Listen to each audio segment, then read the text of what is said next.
huge opportunity for us to make a difference.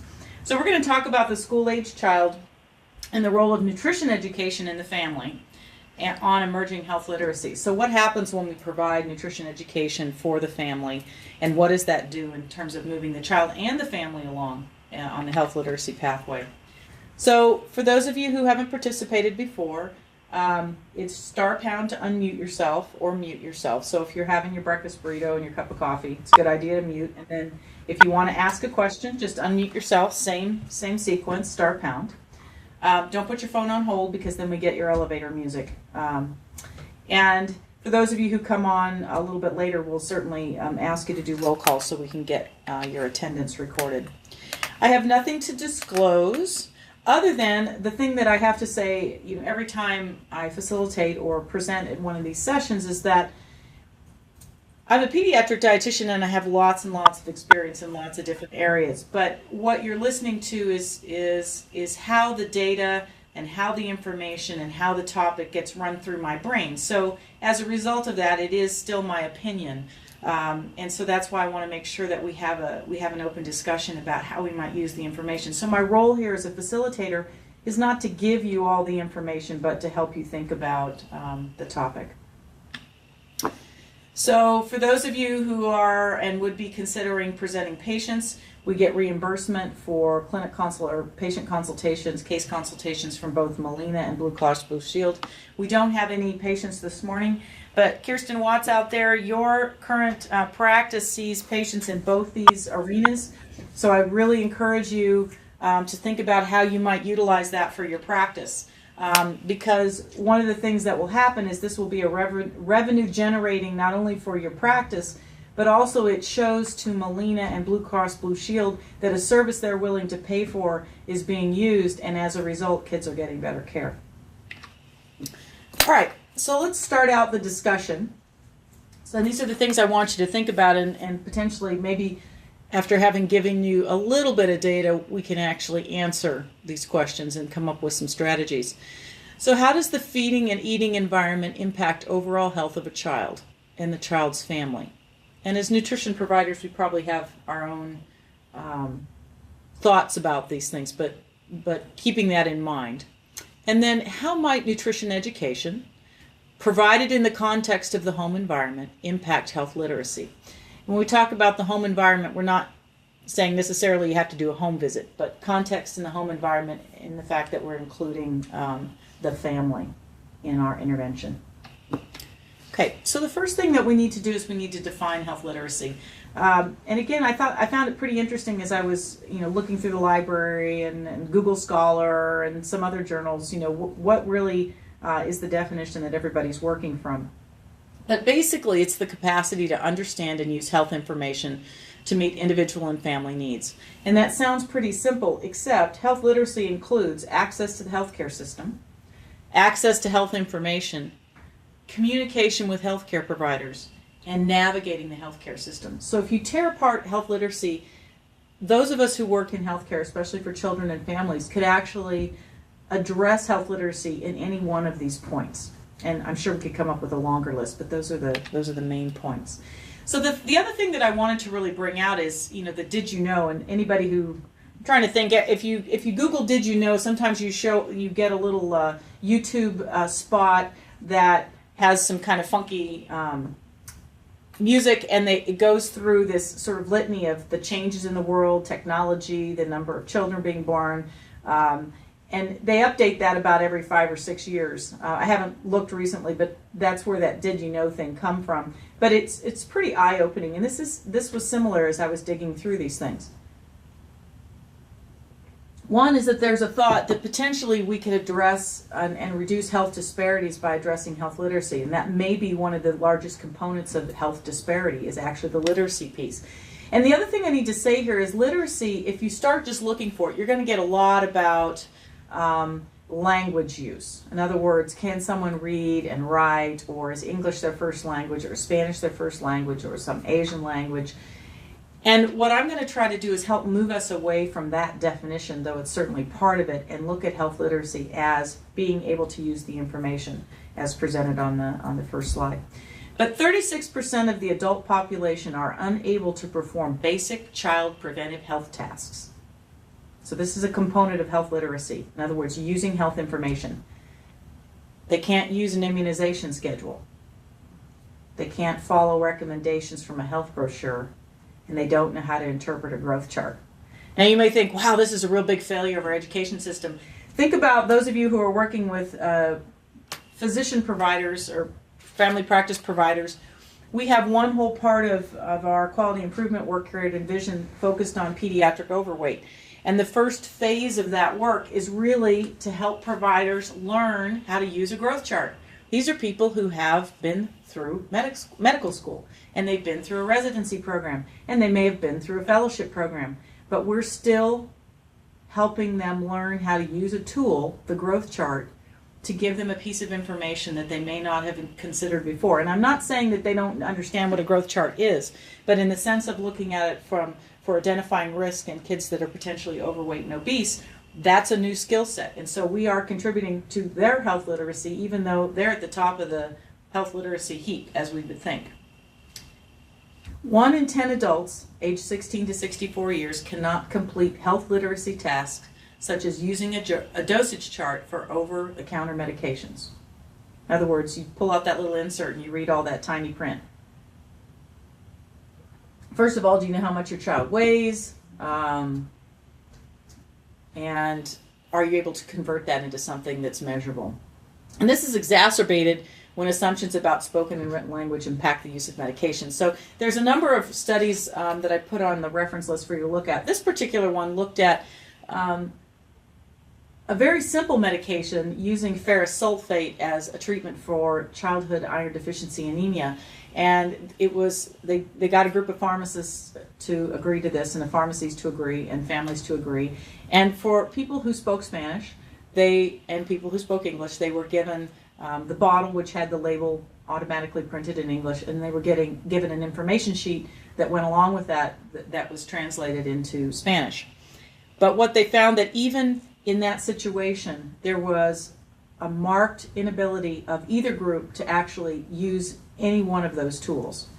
And it had really nothing to do with the fact that someone had translated one thing or another. So there is an assumption here that if you speak English well, if you're a Spanish speaker and you speak English well, that I can provide information to you in English. But even if I provide it to you in Spanish, we're assuming that you also are literate in the sense of reading and understanding from a health literacy standpoint something that's written in Spanish. And so this is potentially a problem at many levels. It doesn't even get to the earlier things that I pointed out. The other thing in this did you know category is the widening gap between health literacy skills and increasing complex health information and delivery systems contributes to what we call preventable disparities in child health. Okay, so we're increasing preventable disparities in child health, and that is the decreased access to primary care, decreased injury prevention, increased risk behaviors in teens, decreased breastfeeding, inability to use information to make healthy food choices, and that's where we fit in, i.e. using nutrition labels, knowing what appropriate portion sizes are, mixing infant formula, and inaccurate perceptions of child weight, so on either end of the spectrum. And so these are all things that we use as a space to prevent long-term chronic disease, and we consider these preventable disparities. Why is it? Well, it may be that there's primary care physically and financially accessible to a family, but maybe they don't know how to get there. Maybe they don't understand about injury prevention that we're talking about, using helmets and putting things away so that children can't get into poisonous liquids in the house. That this same health literacy skill deficit also increases high-risk behaviors in teens. So how are we addressing this from the standpoint of adolescence? Not knowing the ins and outs of breastfeeding and how to manage that we're actually decreasing and not supporting an increase in breastfeeding, which we know is something that will change chronic disease path. So all of these things are out there, and I encourage you, if you have time, to actually go read these articles, because I think I got a pretty good overview, and I think they're pretty easy to read. One of the things that I listed was also the communication piece. Communication with healthcare providers as being part of that list of health literacy issues. So the role of patient-provider communication in health literacy. So there's limited health literacy when it's viewed from the standpoint of point of service communication. So in other words, right when the family and the child is in the clinic, that's point of service. When we communicate in a certain way, we're contributing to health disparities and contributing to poor health outcomes because we're not thinking about the level of health literacy. And again, trying to get you to think about health literacy as opposed to reading and writing a particular language. So the biggest, and we've talked about these before, and maybe in your training this gets reinforced, but I think when you read articles like this that say we as a group of healthcare providers are still having difficulty here, lack of understanding with medical vocabulary. And think of yourself, we're pretty comfortable in the pediatric world, we're pretty comfortable with nutrition information, but what if someone started talking about something to do with the eyes, or something to do with your feet, or something to do with cardiac function, if that's not your area of expertise, which is why we have a lot of specialists, because we all get in our little space and we're real comfortable with that. But then when we communicate across specialties or we communicate with families, that medical vocabulary sometimes becomes a barrier to point of service communication. Lack of understanding of online information. There's a lot of stuff out there. I mean, even if you think about this in the educational environment, teaching kids to use certain websites or certain search terms and not believing everything that they see on the internet just because when they Google it, that's what comes up. Same kind of issue here. What is that online information really offering me?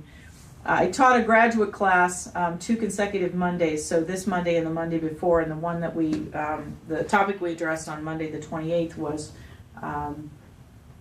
looking at infant formulas. And so in the old days, and you realize I've been doing this for 26 years, in the old days the formula reps used to come by my office and they would bring me these updated pamphlets and books that had all these things about formulas. And that was really great, because I could just thumb through these things. And they were familiar names and they would tell me if there was a label change and whatever. Now, in our effort to not be influenced by pharmaceutical companies, those people don't come around anymore, and we are asked then to go to online sites for their pharmaceutical companies to look for information. Well, those sites are also available to families. But if you go to those sites and you look at them as someone who has training in this area, they are confusing. You have a whole list of products, you have a whole list of product descriptions, you have all this information about when and where this is supposed to be used with no filter for how decision making occurs. And if you're a family trying to make a decision about if you have to use formula, what one should I choose from all the ones that are available? And if you're a provider trying to figure out, given the situation, clinical situation that my patient is in, how do I get through this whole system and make a good choice? It's daunting. So the health literacy piece not only affects the folks we're trying to provide care for, but it also gets in the way of us trying to translate information from them, for them. So keeping in mind that's true on many levels. Lack of informed consent. Does the family really understand what they're agreeing to or not agreeing to with whatever the treatment plan is? Having had a recent experience with our IRB on main campus here, working with a group of patients that we're going to be taking care of in Roswell, we tried very, very hard to make a 2-page consent form that was at the 4th to 5th grade reading level, because we knew it'd have to be translated into Spanish also. And basically the system required that we use a consent generator in certain language. The consent form is now 8 pages long and reads like a legal document, and is going to be difficult for families. I mean, it's almost scary when basically all we're doing is having them agree to interact more frequently with their medical social worker and let us track some data to see if the things that they're already doing get better because they have more time spent with them over the course of a year. Not that people can't and shouldn't consider all of those things. We want to keep them safe, but the consent form now, the informed consent process now, is a potential barrier to a child and family getting improved care because of the language that must be included. And it's, of course, language that's not written at the 5th grade level. Poor compliance with medication and recognition of actionable side effects. So we talk about patients not being compliant, but maybe they don't know exactly how to dose, or they're confused about their options for dosing. And then side effects. Do they realize that maybe something that they're experiencing is a side effect that can be dealt with by talking to their provider and changing the way things are dosed, changing the amount, changing the timing, or that maybe if they see one of these side effects, they shouldn't be taking it anymore and they need to call right away so that the side effects will go away. It's not something that can be managed, it's just the wrong medication for them. Validity of the medical history. So if you're using vocabulary and medication terms and all kinds of things that the family and the child don't understand or are not comfortable with, then what they give you in their medical history with which you base your care on may not be what you want it to be. You may not be actually getting accurate information. And then the validity of any tests that have components that are not adjusted for, in this case, level of literacy. So not only reading and writing, but also the use of all that vocabulary. So maybe there's some survey or something or some instrument that you're using as a screening or assessment tool that hasn't been adjusted so that the information you get is actually worthless. All right, so now we're going to shift because this is really all about kids and really all about our role in working with children and families. So what are the developmental perspectives on emerging health literacy in children that we can look at? And this is going way, way back to your bachelor's or undergraduate or even high school, your early psychology classes, because these things haven't changed. So if you look at social, emotional, and cognitive development and the theories associated with those, we can get some guidance on how to foster health literacy in children. And this article is the one that was posted as a handout, this Borzakowski article. It's a really nice article, really nice overview of 3 developmental theorists who offer, if you dig in there, some way of sort of framing the work that we do with children and families in a way that recognizes where families and children are developmentally.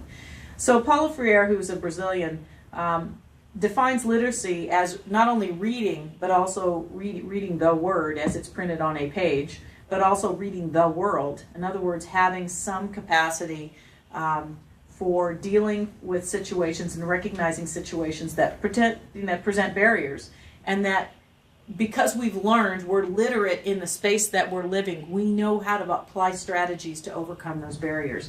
And this goes outside of actually being able to read anything, because if you look at people across the world, especially in developing countries, there are many people who don't read, and they are really, really good at navigating what their environment and what their system offers them in terms of caring for their children and families. They're in fact maybe better at it than others because they know how to read the world where they live, and they have really great strategies that get passed on within the family environment. This may foster some ownership and empowerment and improve individual and population outcomes. So if we recognize that literacy includes not only reading, but helping people learn strategies and recognize situations in which to apply those strategies, that they're going to feel empowered and be able to do that. And that if that happens on a scale that includes children, they're taking that with them as they mature. And so ultimately, you're affecting population health.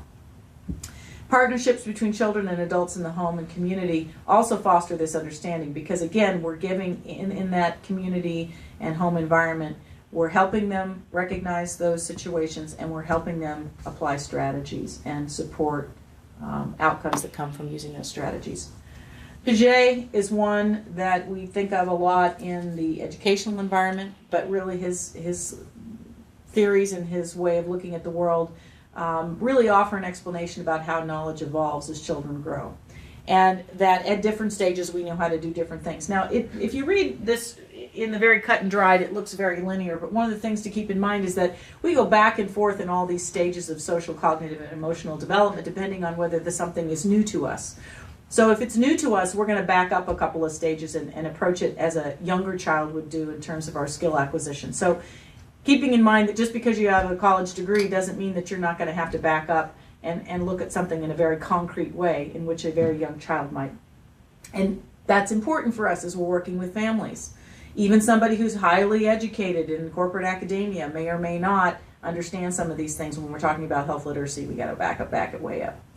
So using the 4 stages of cognitive development, approaches to facilitate functional health literacy can be designed for children and families. And again, we're looking at functional health literacy. How is it going to help them manage and navigate every day?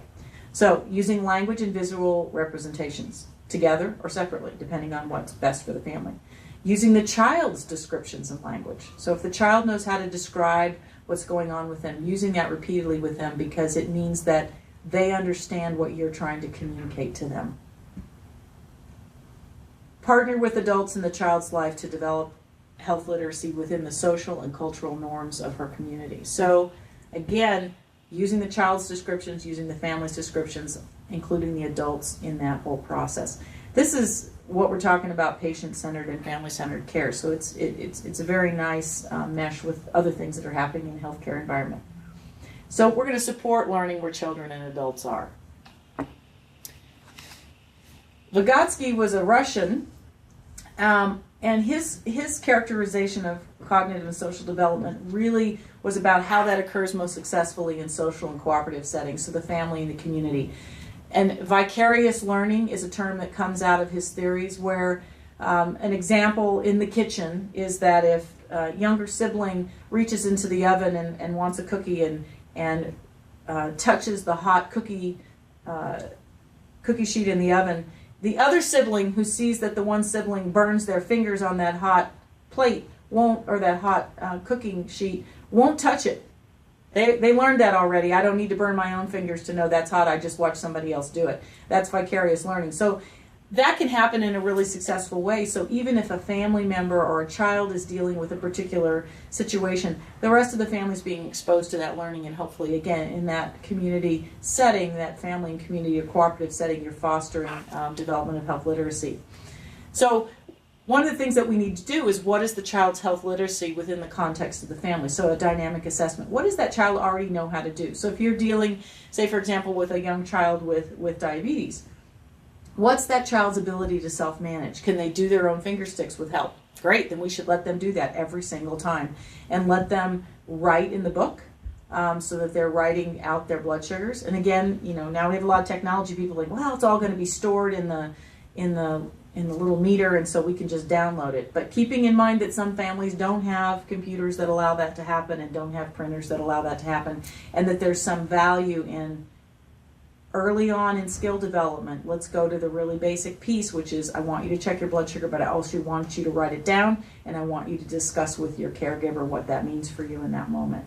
And then as those self-management skills develop and the skill sets improve, then the family removes supports. And in educational psychology world or education world, that's called scaffolding. So we remove the scaffolding as skill sets improve. And this is true for adults that we're working with. As they become more cognizant of how to use strategies in their current situations and recognize those situations, they don't need as much help from us.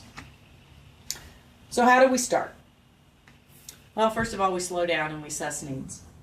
So we've talked about motivational interviewing a lot. This gives us a place to, at least in language use, to get at, maybe in this case, using living room language instead of medical terminology. It allows us to slow down. It allows us to be respectful and sensitive and caring and let the children and family know that they're participating in their own care. The other thing is to show or draw pictures. One of the things that we've talked about that works really well with families is a plate model and hand portion sizes. Plate models, because again, most people in the world have some kind of something they put their food on, a plate or a bowl. It's very graphic, and that image is going to go with them wherever they go. They carry their hands with them wherever they go. So teaching people to use pictures or visualizations of concepts that they have with them all the time as reminders is helpful. And it's inclusive of everyone. Help children and families ask questions. So even if you're going to refer a child or a family on to a different specialist or care, help them think about what questions they'll ask when they get there. How would they frame talking to the nephrologist about X or the cardiologist about something else? Use teach-backs and show-me approaches. And what we're doing here is we're confirming comprehension. So this is real common in managing diabetes, probably common in managing asthma. You're going to ask the child and family to show you how to use their albuterol, how to use their spacer, how to use their meter, how to use, how to draw up insulin, how to use the pen. You're going to practice with those skills before you let them go. In my work with children with inherited metabolic diseases, I actually had the families the last 2 days before children were discharged from the hospital actually making the metabolic formula for their children so that I could watch. And I actually gave them the tools. I gave them a container that's measured. I wrote on it with a Sharpie. So they did all of that work with help before they went home. One, it decreases their anxiety about going home and having to do that all of a sudden. But two, it allows me to make sure that we don't have any other problems, especially when the life of that child is dependent on how that particular formula is administered. So specific approaches that we might be able to use for nutrition education. And remember, this is you're getting this as it goes through my brain. So it's certainly my opinion and my view. There are certainly other ways to think about this. But one is to assess parent and caregiver competence, investment in whatever it is, the feeding situation, and authority in the feeding-eating relationship. And we've talked about this before in the context of picky eaters and toddlers and transitions from one eating space to another in terms of developmental issues. But we're going to have to work where the family is. So the chances of us changing that in the short term are pretty slim. So how are we going to manage how we provide services to a family in the terms of nutrition education that allows them to be comfortable where they are? We're going to try to include the child as much as possible and support the caregivers in allowing the child to make feeding and eating choices as much as they're able. And we're going to help families and children connect nutrition messages to life course health. So in other words, this adds to that health literacy piece. It's not just what you're going to do in the moment. It's how does this make a difference overall? And again, a 5-year-old's not going to be thinking about when they're 30, but a parent might be. So I've included this also just as a way, and this reference Pesh is in your from the Academy, well, it used to be Journal of the American Dietetic Association, now the Academy, on feeding styles. And so basically in this particular study, they did some focused interviews and figured out how to categorize authority in a feeding relationship, investment, and confidence. And I think they're helpful, and unfortunately as mothers get blamed for everything, right? High authority is that a mother sets limits and structures for food and mealtime, and you've heard me talk about that's not a bad thing. Low authority is one where there aren't expectations or rules, but if that's where a family is, how do you work with that? And then the other pieces of that is investment. Is that person deeply invested in this feeding relationship? Are they mildly invested, or are they removed? And these also might tell you things about the behavioral health needs of a particular family dynamic. And then confidence. Is the family confident that when she makes a decision, or in this case the mother, that's the best thing for her child? She's not second guessing herself. Conflicted, again, there's some second guessing. They're not sure if they're making the right approach. And this might be where we can help. We can be sensitive to what questions they have and push them back up into that confidence space, being deeply invested and having some authority over managing early on that scaffolding or that support that child needs as they learn to manage their own disease process. So if we split this up into nutrition education for parents and nutrition education for children, basically families need up-to-date, accessible information on how to keep kids healthy. The messages need to be adapted to the age of the children and educational background of the parents. So here we are addressing what the literacy in the very purest sense means about actually reading and writing, but it also allows us to use that adaption for the health literacy piece that we're talking about here. Providing alternative routes for learning, so community programs, online resources, stuff that happens at school, using the community services that are provided by the extension service in terms of cooking classes. Engage the parent in construction of their own or their personal health literacy, so that not only are they helping their child, but they're learning themselves in the context of nutrition support and care, how that relates to themselves. Because it's much easier if you understand how this is personal and you buy into it yourself to be able to share that with the patient, so, and in this case your child. So if you are invested in your own health, chances are you're going to be invested in your child's health. You adapt messaging to fit within the parenting and communication styles, which was that previous slide.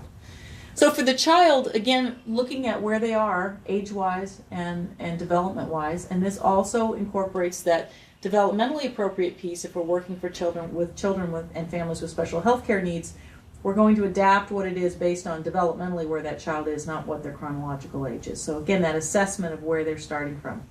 Use visualizations. We all our brain loves pictures, and that's something we carry with us. So let's use it to our advantage. Make it interactive. Here I am talking at you at 8:30 and 9 o'clock in the morning. It's not very interactive because there's only two of you and me, and so all you're hearing is my voice. So we're already at a disadvantage in terms of providing information. So how can we make our interactions with our families more interactive? Contextual. Put it into the place where the family is, their school, their community, the place that they're concerned about. And it allows that child to develop skills and that family to develop skills and practice their literacy in a safe place. Facilitate development of health as part of the personal identity. We want to be strong and healthy. Doesn't mean you want to be model thin, but we want to be strong and healthy, and that having health as part of your personal identity is a lifelong journey. It's sort of what we've talked about when we looked at the life course model. And most importantly, or fairly high on the list, is that we have to model all of those things by the adult caregivers in a child's life. Because if no one in the family is stopping smoking or walking the dog or not sitting in front of the TV with the bag of Cheetos or not monitoring their blood sugars if they have diabetes, that child is getting a much stronger message than every time they go to see the dietitian or the nutrition caregiver or the diabetes educator. The message they're getting is that this is not something that I need to spend a lot of time on. All right, so now you should be able to answer all these questions, well, or at least have a place to start.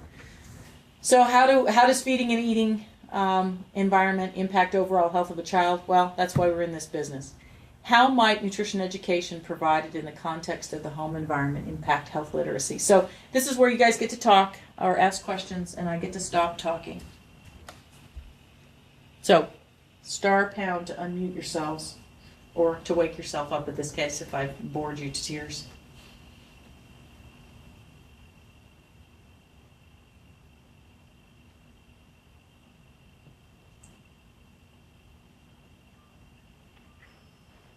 Or it was so terrible that you all left? No, this is good, actually.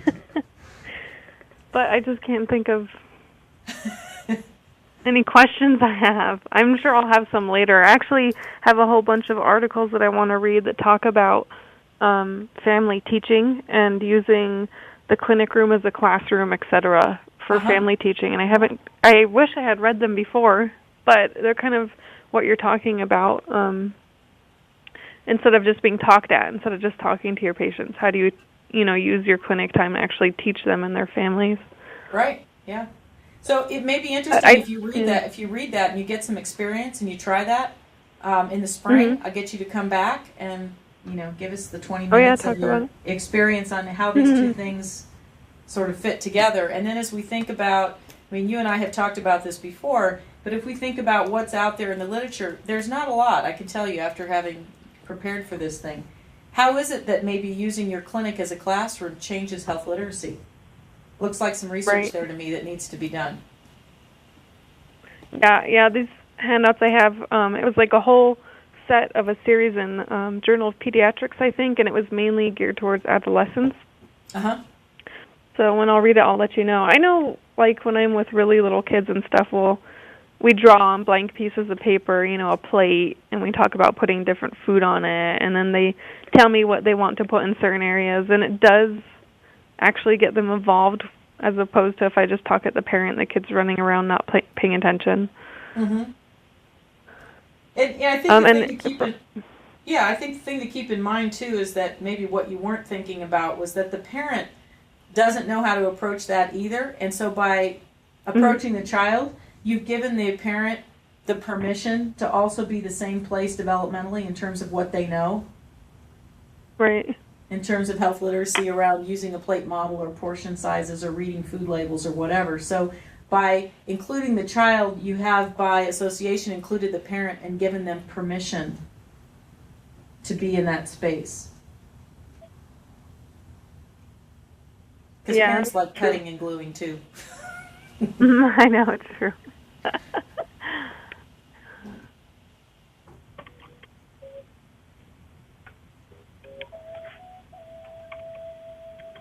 So anything else? Carrie, are you still out there? Any observations from your work in Shiprock?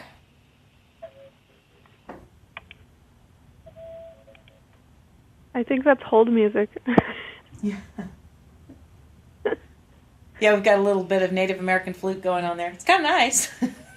Mm-hmm.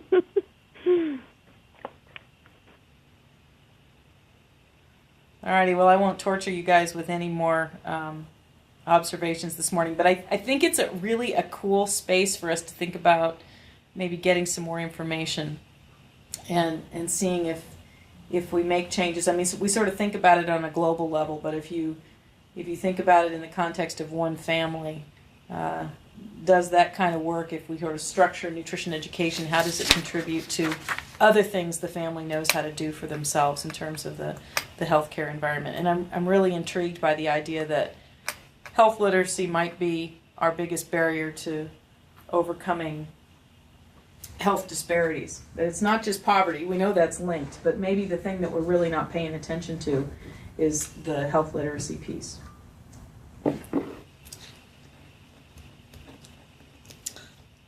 Alrighty, I'm going to let you guys off the hook this morning. There's a long list of references. The one that is attached as a handout is the Borzakowski one, and I would encourage you to read it. It's very easily read. This person did a really nice job writing and summarizing those three developmental theorists. So if you've had psychology class in the past, it will remind you of the things that you learned. But the rest of those are also very helpful, I thought really helpful. And the Leyva article, the one about health literacy among Spanish-speaking Latino parents, I think the thing that's interesting there is that just because someone uses Spanish well or English well doesn't mean that the written word is going to be helpful for them. And it may be, again, that what you're doing is using visualizations and teach back and show me kinds of skill sets to make sure that they understand how to do that. And that could encourage the family to ask their pharmacist. So this is, in other words, helping the family ask questions to also do that for them when they pick up their medications. So next session on the 15th will be actually given by an occupational therapy graduate student who I'm working with this semester. And she's going to talk about her literature review looking at feeding children who have autism. So I think that's a really, really great topic for us to start with. She's actually involved in some research, so this is the lit review part of that research. And the plan is that if they actually get to the point where they've gotten a little bit of data, that they could share that data with us in the spring. But research is one of those things that takes longer than you expect it to. So my guess is this might be our only opportunity, at least this year, to hear about this. But I think that's going to be a really great discussion for us. So questions or comments before we sign off today? I just had a comment. This is Kevin at Envision, systems analyst. Anyone from Arizona, I just wanted to clarify one timing issue, because I think we've had some confusion with Mountain Standard Time versus Mountain Daylight Time.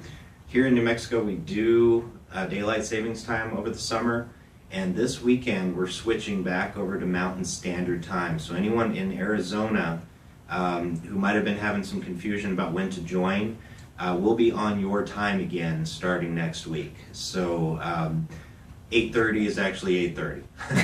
So I think we had some problems with that today, and I apologize for that. That's but yeah, a good just reminder. for future notice, we do daylight savings time. So in the spring, we're going to switch. We're going to spring forward. All right, great. So we did record the session today. So if you feel like you want to go back and listen to it, it should be up in a week or so. As always, you can send me email questions, comments about anything you want as a follow-up. And I think that we have the opportunity for all of us to really make a difference in this area by the way that we're approaching it. And I would hope some of you would get the research bug and see if there's any way we can follow up on the health literacy issue as a result of the work that we do with our children and families. So see you guys in 2 weeks when we talk about feeding in children with autism. And then today at noon, if those of you who deal with adolescents who have diabetes, Dr. Colleran is going to be talking about just the diagnostic process for diagnosing diabetes in adolescents. So hope to see you then. Thanks.